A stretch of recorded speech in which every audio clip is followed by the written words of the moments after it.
જો કોઈ મહિનાની 12મી તારીખે રવિવાર હોય તો પહેલી તારીખે કયો વાર હોય? હવે આપણે પહેલી તારીખે એક વાર શોધવાનો છે, જ્યારે 12મી તારીખે એણે કહી દીધું છે કે રવિવાર છે. હવે 12મી તારીખે રવિવાર હોય તો 11મી તારીખે કયો વાર, 10મી તારીખે કયો વાર, 9મી તારીખે કયો વાર, એવી રીતે આપણે ઉલટું જવું પડે, પણ એ થોડું લોંગ પડે. આપણે સીધું જ જોઈએ કે આપણે પહેલી તારીખે જે વાર હોય આપણને ખ્યાલ નથી, પણ આપણે ડિસાઈડ કરીએ કે XYZ વોટેવર જે પણ વાર હોય, પણ આપણને એટલું ખ્યાલ છે કે +7 કરીએ અને જે તારીખ આવે એના દિવસે સેમ વાર હોય. એનો મતલબ કે 1 + 7 કરીએ તો 8મી તારીખે પણ એ જ વાર આવશે જે પહેલી તારીખે છે. તો ફરી પાછું 7 કરીએ તો કે +7 દિવસ કરીએ તો એટલે 8 ને 7 15 તારીખ, તો 15 તારીખે પણ એ જ વાર આવશે કે જે પહેલી તારીખે હતો. હવે 15 એ આપણા 12ની નજીક છે, તો આપણે એમ સમજી શકીએ કે જો 12મી તારીખે રવિવાર હોય એવું આપણને કહ્યું છે કે 12મી તારીખે રવિવાર છે, તો 13મી તારીખે શું હોય? સોમવાર હોય. અને 14 તારીખે મંગળવાર, 15 તારીખે બુધવાર. જો કે આ લખવાની જરૂર ના પડે, કારણ કે 12મી ને રવિ, 13 સોમ, મંગળ, બુધ. તો આપણને અહીંયા એવો ખ્યાલ આવ્યો કે જો 15 તારીખે બુધવાર છે તો ફરી પાછું ઊંધું જઈ શકીએ, તો 8મી તારીખે પણ બુધવાર આવે, અને 8મી તારીખે બુધવાર છે તો પહેલી તારીખે પણ બુધવાર આવે. તો આપણને પ્રશ્નનો જવાબ મળી ગયો કે પહેલી તારીખે કયો વાર હોય. હું તમારા ગામમાં ગઈકાલના આગલા દિવસે આવ્યો અને પરમ દિવસે પાછો જવાનો. પછી મારે 24 કલાકની મુસાફરી થવાની અને શનિવારે મારે જવાને સ્થળે હું પહોંચી જઈશ. તો આ વાત કહી તે દિવસે કયો વાર હશે? આપણે આગળનું કંઈ જ નથી જોવાનું, માત્ર જે વાત કહી છે એ દિવસે વાર શોધવાનો છે. તો આપણે એવું કહી શકીએ કે માનો કે આજે એ વાત કરે છે, એ દિવસે આપણે વાર શોધવાનો છે. હવે આજે એ બોલે છે શું? તો કે હું તમારા ગામમાં ગઈકાલના આગલા દિવસે આવ્યો. મતલબ ગઈકાલના આગલા દિવસે આવ્યો એવું કહ્યું, પણ કહ્યું ક્યારે? આજે જ.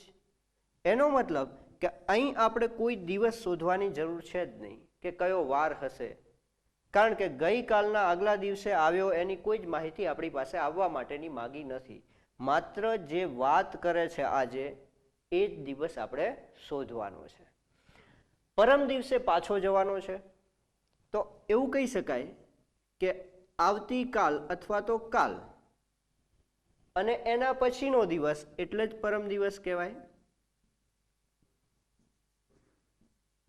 આજે જો વાત કરતો હોય અને પરમ દિવસે પાછો જવાનો હોય તો આજે, પછી કાલે અને એના પછીનો દિવસ એટલે પરમ દિવસ, એ દિવસે પાછો જવાનો છે. અને પછી મારે 24 કલાકની મુસાફરી થવાની, એટલે એના પછી પણ 24 કલાકની મુસાફરી છે. અને 24 કલાક એટલે આપણે એક દિવસ એવું કહી શકાય કે એક દિવસની મુસાફરી થશે. એ 24 કલાકની મુસાફરી થવાની છે, પછી શનિવારે મારે જવાને સ્થળે પહોંચી જઈશ. તો આ 24 કલાકની મુસાફરી પૂરી થશે એટલે એના ઘરે અથવા તો જવાના સ્થળે પહોંચી જશે. અને ક્યારે કહ્યું છે? તો શનિવારે. એટલે આપણે એવું કહી શકીએ કે આ 24 કલાક જ્યારે પૂરા થાય ત્યારે શનિવાર હોય. શનિવારે એ જવાના સ્થળે પહોંચી જાય છે. હવે એને આપણે આગળ આવતા જઈએ તો અહીંયા શનિવાર, તો અહીંયા શું હોય? શુક્રવાર હોય. શુક્રવાર હોય તો અહીંયા ગુરુવાર હોય, અને અહીંયા બુધવાર હોય. એટલે કે આ સ્ટેટમેન્ટ એણે, આ જે વાક્ય છે એ એણે બુધવારે બોલ્યું હોય તો જ એ ગુરુવારે અને પછી શુક્રવારે એટલે કે પરમ દિવસે નીકળવાનો હોય, અને 24 કલાક પછી એટલે કે એક દિવસ પછી એ શનિવારે પહોંચવાનો હોય. તો આ વાત કહી તે દિવસે બુધવાર હોય. રાજેશને યાદ છે કે તેના પિતાશ્રીનો જન્મદિવસ 13 અને 17 એપ્રિલની વચ્ચે આવે છે, જ્યારે તેની બહેનને યાદ છે કે તેના પિતાશ્રીનો જન્મદિવસ એ 15 એપ્રિલ પછી પરંતુ 19 એપ્રિલ પહેલાં આવે છે. તો જણાવો કે રાજેશના પિતાશ્રીનો જન્મદિવસ કઈ તારીખે છે. આપણે એક્ઝેક્ટ તારીખ શોધવાની છે. પ્રશ્ન બહુ જ સરળ છે. આપણે જોઈએ ને કે રાજેશના પિતાશ્રીનો જન્મદિવસ વિશે રાજેશ એવું કહે છે કે પિતાશ્રીનો જન્મદિવસ 13 અને 17 એપ્રિલની વચ્ચે આવે છે. એટલે આપણે કહ્યું કે રાજેશ પ્રમાણે 13 એપ્રિલ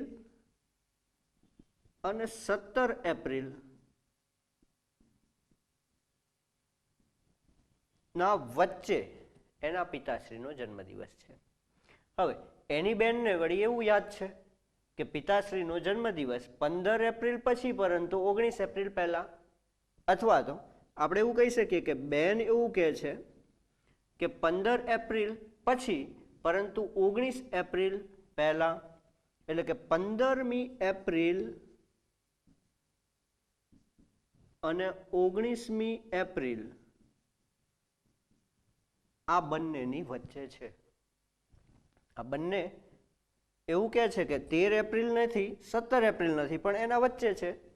જ્યારે આ કહે છે કે 15 એપ્રિલ નથી, 19 એપ્રિલ નથી, પણ એના વચ્ચે છે. હવે આપણે આ બંને સ્ટેટમેન્ટને કમ્બાઈન કરીએ તો આપણને પિતાશ્રીનો જન્મદિવસ મળે. એટલે કે જો 13 એપ્રિલ પછી કહે છે આ, જ્યારે એની બેન કહે છે 15 એપ્રિલ પછી છે, તો આપણે 13 એપ્રિલ પછી છે એનું કોઈ કામ જ નથી. કારણ કે આ જો એમ કહેતી હોય બેન કે 15 એપ્રિલ પછી જ છે, તો આપણે આ સ્ટેટમેન્ટનું કોઈ કામ જ નથી કે 13 એપ્રિલ પછી છે, એ કોઈ જરૂર નથી. કારણ કે 15 એપ્રિલ પછી છે એ ફાઇનલ છે. ચલો, એ જ રીતે આ એવું કહે છે કે 17 એપ્રિલ પહેલાં છે અને આ કહે છે 19 એપ્રિલ પહેલાં છે. જો 19 એપ્રિલ પહેલાં હોય તો આ 17 એપ્રિલ તો આવી જ ગયું એમાં. અને આ એવું કહેતો હોય કે 17 એપ્રિલ પહેલાં છે, તો આપણે આની કોઈ જરૂર નથી. કારણ કે 19 એપ્રિલ પહેલાં જ 17 એપ્રિલ આવે અને એના પણ પહેલાં છે. તો એનો અર્થ એવો રહ્યો કે આપણા આ બંને સ્ટેટમેન્ટથી આપણને એવું મળે કે આ જે જન્મદિવસ છે પિતાશ્રીનો એ 15 એપ્રિલ અને 17 એપ્રિલની વચ્ચે છે. 15 એપ્રિલ અને 17 એપ્રિલની વચ્ચે છે. આ બે દિવસ તો નથી જ. તો એ બંને વચ્ચે કયો દિવસ આવે? 15 એપ્રિલ અને 17 એપ્રિલ વચ્ચે 16 એપ્રિલ આવે. તો આપણે અહીંથી એવું કહી શકીએ કે રાજેશના પિતાશ્રીનો જે જન્મદિવસ છે એ 16 એપ્રિલ છે.